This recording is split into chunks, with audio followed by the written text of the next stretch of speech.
What? Is that a child or monster? Why does he look so ugly? I was hurt hearing him say that to my child. My husband was also hurt, but his mother and sister signaled us to be calm. Down syndrome. But you have no right to say that about my son, Dad. You're being insensitive. But the child is ugly. He looks so hideous. You gave birth to a monster. Why didn't you let him die?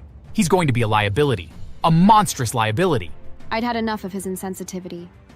I stood up and stormed out of the living room with my son.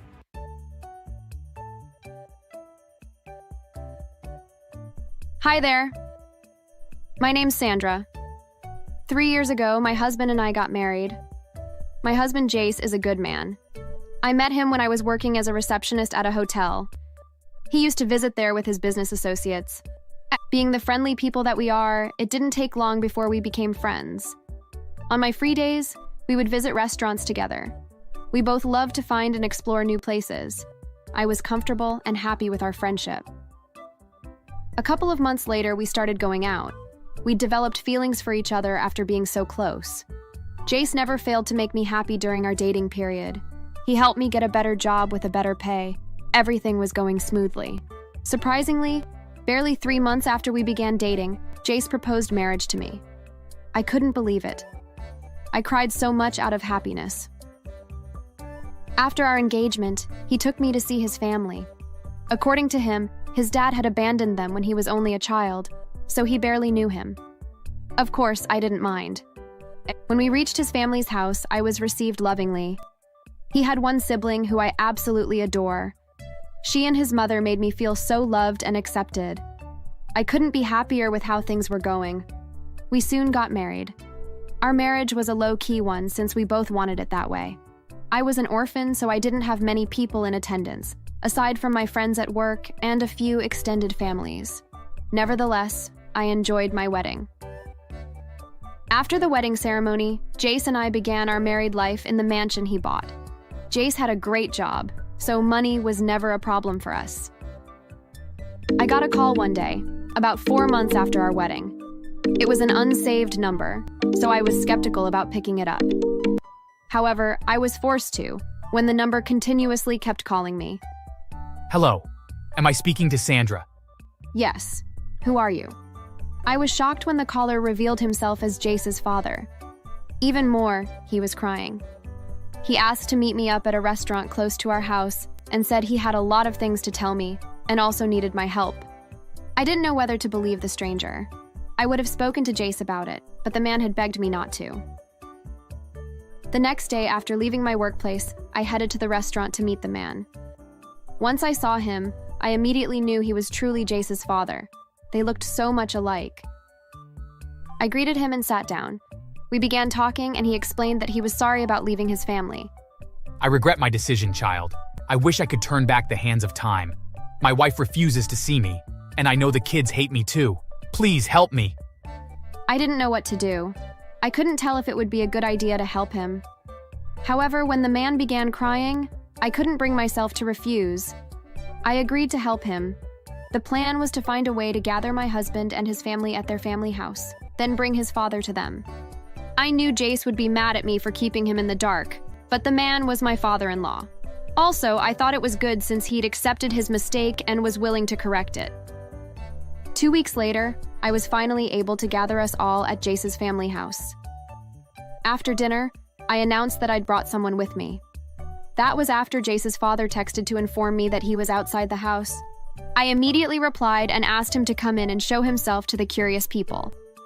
Once he entered, the whole place fell into silence. Jace's mother, a few seconds later, yelled at him to get out of her house, but the man quickly went on his knees. I did the same and begged for him. How dare you go to my wife? After all you did, I can't believe you had the boldness to show yourself to us. His father continued begging and crying. I explained everything the man told me and it seemed to calm down. Once everyone was calm, Jace's mother asked her husband to leave, as she had to think. The man didn't argue. He stood up and left. Jace's mother broke in a loud sob as her kids went to console her. I also did the same. Afterward, we had a talk. I was able to convince her to forgive her husband as the man seemed truly sorry. I pleaded with my husband and his sister too. Eventually, they agreed to meet him again. I was so happy to have made their family complete again. The next time he saw them, he apologized over and over again. The family hugged each other happily.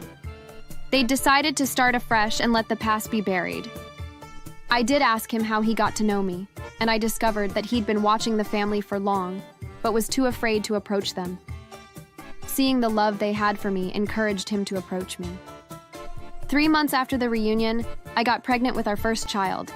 Jace was elated. He couldn't stop thanking me and smiling. Family and friends also congratulated us after we shared the news with them. We were all happy. I had to stop my job because my husband didn't want his pregnant wife going through even the slightest stress. I wasn't alone.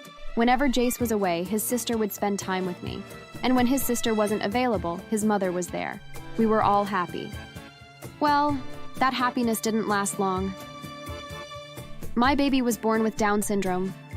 Strangely, the doctors hadn't noticed at birth and even after birth. When I started to sense his weird behaviors and features around the time he was 4 months old, I took him to the doctor and he was diagnosed. It didn't make me love my son any less, nor did his father. We loved our son and were ready to give him whatever care he needed. It would have been good if my father-in-law was the same. He didn't see or know about my son's condition until the family visited us when my son was 6 months old. What? Is that a child or monster? Why does he look so ugly? I was hurt hearing him say that to my child. My husband was also hurt, but his mother and sister signaled us to be calm. You shouldn't say that about a child. He probably has Down syndrome, according to what I see. You shouldn't speak that way, no matter what. Down syndrome. But you have no right to say that about my son, Dad. You're being insensitive. But the child is ugly. He looks so hideous. You gave birth to a monster. Why didn't you let him die? He's going to be a liability. A monstrous liability. I'd had enough of his insensitivity. I stood up and stormed out of the living room with my son. I did hear their loud voices from my room, and I knew they were arguing. Before they left, my mother-in-law and her daughter came into my room and apologized for my father-in-law's behavior. It was so sad that a day I'd planned to be filled with happiness turned out worst. We continued taking care of our son. I refused to allow my father-in-law anywhere close to him. I met up with my mother-in-law and her daughter a few times, but never him. The women loved my son so much, regardless of his issue, and that was all that mattered. On my son's first birthday, we threw a party. It wasn't so big, but big enough to accommodate our families and friends. When the day finally came, my father-in-law ruined it. I was skeptical about inviting him, but I didn't want to be disrespectful by inviting his wife and daughter and not him. Things were going smoothly at the party until my father-in-law requested to give a speech. I smiled, thinking he was going to give an apology speech publicly, but I was wrong. My father-in-law took the mic and began to mock my child. He called him a monster, a sick child, among other vile titles. I burst into tears on my seat. Worst of all, he was laughing while doing that. If he had Down syndrome and was good-looking, he could have been manageable. But he's as ugly as his mother. I'm sure she agreed to marry my son because she couldn't afford to marry a person as ugly as her. I was shocked. I had zero idea what suddenly got into him. I couldn't place my hands on a reason he would be doing that to my son and I. Everyone was probably as shocked as me because they remained rooted to their seats with straight faces. Once he was done, he got off the stage with a proud smile and went to his seat. I was about to stand up and leave with my son when my sister-in-law stood up and began walking to the stage. I wondered what she was going to say. Firstly, you're nothing but an ungrateful, insensitive, bloody fool. You abandoned us for over 15 years. We've hated you all our lives. If it weren't for Sandra, you wouldn't have been with us. Who the hell do you think you are to talk about her son like that? My first nephew? My tears flowed more as my sister-in-law poured insults on him. Once she was done, a friend of Jace got on the stage. You're a complete disgrace to all fathers out there. You don't deserve to be called a father. More people came up on stage and gave him a piece of their minds. I could see the look of guilt in his eyes, seeing that no one accepted him. He tried to approach me with pleading eyes, but my husband stopped him. I will never let you near them. I should have never allowed you back into our lives. You've always been an idiot. She made us forgive, and I tried to believe you've changed, but you're still just the stupid man I knew. I consider myself fatherless from now on. You're evil. We even accommodate your broke self. Now go back to the house, pack your things, and get out of our lives. If you ever try to come back, I'll report you to the police. Please, please forgive me. I'll stop it. I'll change, please. He begged desperately, but his family weren't hearing any of it. Some of our friends grabbed him and threw him out of the party. When we got home and met him there, Jace beat him up so badly that the man escaped by running away without his luggage. It was quite a funny scene. I thank the family for standing up for my son and I. You've become my child, and that's my grandson. I won't allow anyone make you both uncomfortable. You've been good to us, and Down syndrome doesn't make my nephew a monster. We all love him, and we'll protect him. I don't regret beating him up. He deserves it for messing with my wife and son. I felt happy and grateful. And as for my father-in-law, he tried to come back for his things, but his daughter gave him another round of beating. That was enough to send him out of our lives forever. Since then, we haven't heard from him. We heard he later got married to a wife who constantly beats him, and unfortunately for them, they had a child with Down syndrome, and Jace's father is depressed. Thanks for watching. Make sure to subscribe and leave a comment down below saying I subscribed, and we will try our best to reply to your comment.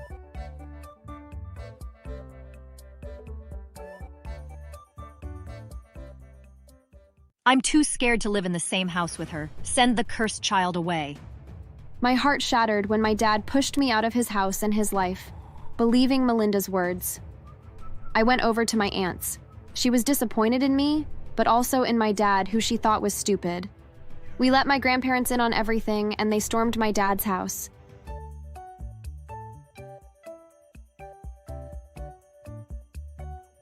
Hello, I'm Liz, a real estate agent and restaurant owner. 10 years ago, I lost my mom.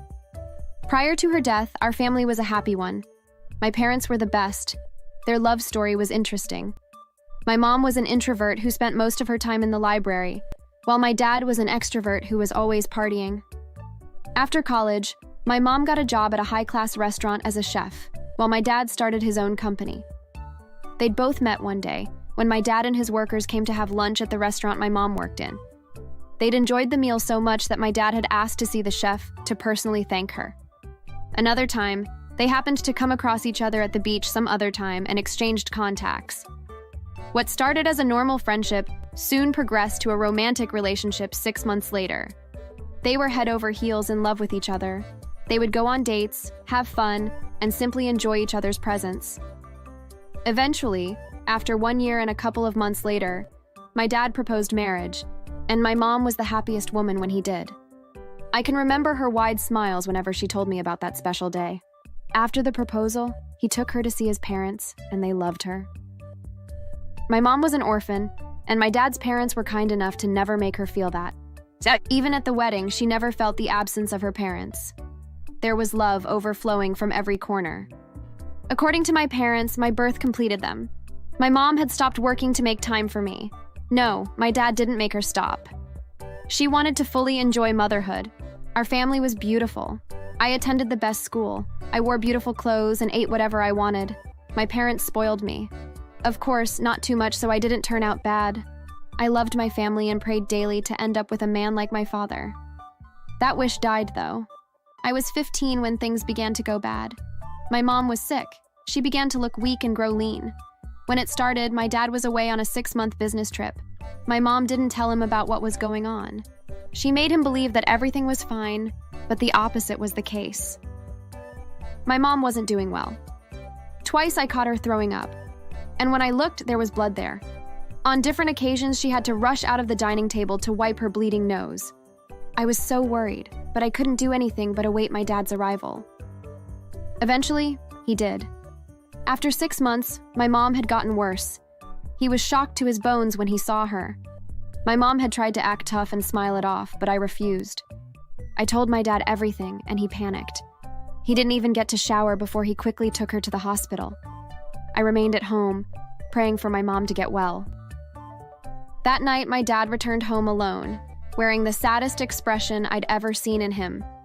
He sank into the chair beside me and buried his face in his palms. Your mom is dying. She has an incurable disease. My whole world stopped for a moment when he said that. It was like I suddenly went deaf and unable to understand anything. With no idea what to do, I burst into tears. My dad was also crying as he hugged and comforted me. The next day when we went to see my mom, she'd changed so much that I could barely recognize her. I felt so sad as it hadn't even been 24 hours and she already looked that way. I cried even more, begging the doctors to save her, but they gave me a sympathetic look, telling me there was nothing to do at that point. I refused to leave her side. I remained on her bed, hugging her weak body to myself until she suddenly went cold. My mom died in my hands. I screamed and shook her violently, but she didn't wake up. I saw my entire world crumble before me. My dad held me as we cried. After her funeral, life was even tougher for me. My dad was barely home, and whenever he managed to be home, I would see him crying secretly. It hurt my already broken heart. There was no one to comfort me, and my dad was doing badly. I wanted to comfort him, but I hadn't even been able to do so for myself. Slowly, we began to grow apart. For a whole year, I barely saw my dad or talked to him. I returned to school, distancing myself from everyone and being gloomy all the time. My friends tried to help, but they all left because I continued pushing them away. I was alone. On my mom's first death anniversary, my grandparents, uncles, and aunts were present. I also noticed a particular lady who kept clinging to my dad. It was even weirder when he didn't push her off. Instead, he looked so comfortable. After that day, I tried to talk to him about the lady. I was 16 and still a child to him, but it didn't mean I wasn't sensible. The time finally came when he returned from a business trip. "Dad, I'd like to talk to you about something." He seemed uninterested, but I went on. I boldly asked him if something was going on between him and the lady, and the answer I got wasn't what I expected. Or, I'd expected it but hoped I wouldn't get it. She's my girlfriend. She's been good to me and has taken good care of me since your mother's death. I plan to marry her. Dad, it's not even been 2 years since Mom died. This isn't fair. Who are you to lecture me on what's right and wrong? I'm your dad, Liz. Don't forget that. I was heartbroken when he stormed off. 2 months after that discussion happened, he brought the lady home and introduced her as Melinda and also the new lady of the house. She began to visit frequently until she finally moved in 3 months later. I didn't like Melinda. She avoided me and I did the same, but I saw her being cruel to the houseworkers whenever my dad wasn't watching and I knew she was no good. My dad didn't care about me anymore. I hated how everything was going. It all felt so disrespectful to my late mom. For the first 4 months Melina lived with us, I ignored her. But she soon began showing me the cruelty she showed to the workers. She would lock the door and refuse me from going into my room. She would beat me for no reason. She also began making food unavailable for me. I was only allowed to eat once a day. But our kind maids were sweet enough to leave some food in the storage room, which I would sneak into and eat at night. Melinda was pure evil. She didn't hide it when my dad was home, and that hurt me even more. He watched as she mistreated me without doing anything about it. He would sit and listen to my loud cries when Melinda beat me up. He even accepted when she suggested that I drop out of high school. I stopped going to school and was at home, doing nothing other than receiving lashes and insults. Soon, Melinda announced that she was pregnant. I saw how my dad lifted and spun her around excitedly, not knowing he wasn't the owner of the child. Melinda was cheating on him. Many times, I'd caught her speaking to her boyfriend over video calls. I also heard when she told him she was pregnant for him and planned to pin the child on my dad. Her aim was to marry my dad, get him to will his properties to her son, and kill him. I didn't tell my dad. I didn't have evidence, and I knew he wouldn't believe the words of my mouth. He continued believing and trusting her blindly until she gave birth to her son. 6 months later, I overheard her planning to make my dad will the properties and also poison him, so I decided to step in. I reached out to my aunt, who had no idea what was happening in the house because my dad wasn't on speaking terms with her. She hadn't supported his relationship with Melinda, and that angered my dad. When I told her everything, she was livid. But I begged her to be silent about it. I wanted Melinda to leave with her son. With my aunt's help, we got a doctor. I managed to get a few hair strands of my dad's hair and that of Melinda's son. A DNA test was done, and I got evidence that my dad wasn't the owner of the child. In anger and without thinking, I confronted Melinda, showing her the result. It was a stupid move. She beat me up and took the test result from me, tearing it to pieces. In order to eliminate me finally, she lied to my dad that I'd tried to stab her in her sleep. I'm too scared to live in the same house with her. Send the cursed child away. My heart shattered when my dad pushed me out of his house and his life, believing Melinda's words. I went over to my aunt's. She was disappointed in me, but also in my dad, who she thought was stupid. We let my grandparents in on everything, and they stormed my dad's house. After much back and forth, he agreed to have a DNA test. Of course, Melinda tried to convince him, but it was impossible. My grandparents forced him. Until the results came out, my aunt and grandparents lived with us. Melinda was visibly disturbed, but there was nothing she could do because my aunt took everyone's phones. She couldn't contact her boyfriend, neither could she leave the house. 3 days later, the result was finally out. Of course, my dad wasn't the father, he was broken. My aunt wasn't going to let it slide. She pounced on Melinda and began beating her up until the lady finally confessed her plans on camera. She told everyone she didn't love my dad but was there to get his money. According to her, my dad had dated her younger sister years back and had broken her heart, so she came for revenge for her late sister. She and her boyfriend had planned this all along to make my dad fall in love with her, pin a pregnancy on him, and have him will his assets to their son before they killed him. She already had bruises all over, and her eyes were swollen. My dad couldn't speak. He let us handle everything. My aunt forced Melinda to the police station where they made her reveal where her boyfriend was. She did, and he was arrested alongside her. Before they were taken to court, my aunt paid the cops to torture both of them for days. On the day of their hearing, they were both nearly unrecognizable. Melinda's face was all swollen, a bandage supporting her right hand, limping on her left leg and having another bandage around her ankle. Melinda was charged with attempted murder and fraud, while her boyfriend was tagged as her accomplice. They both got 15 years imprisonment each with no fine or bail option. I was impressed. After we left the court and went home, my dad apologized to everyone in tears. I found comfort in her. After my wife's death, I was nearly depressed. I feel so bad for everything. Please, forgive me. Liz, I understand if you never forgive me, but I'll never stop apologizing for mistreating you. It was hard to forgive him, but we did. As for Liz's child, we sent him to an orphanage because we couldn't let him live with us. My dad truly didn't stop apologizing. Even though I'd forgiven him, I felt relieved that he was living with the guilt of what he did. I understand that my mom's death affected him deeply, but it also affected me, and he should have been there for me. I don't hate him, but I feel rewarded seeing him live in guilt. I'm not a bad daughter, am I?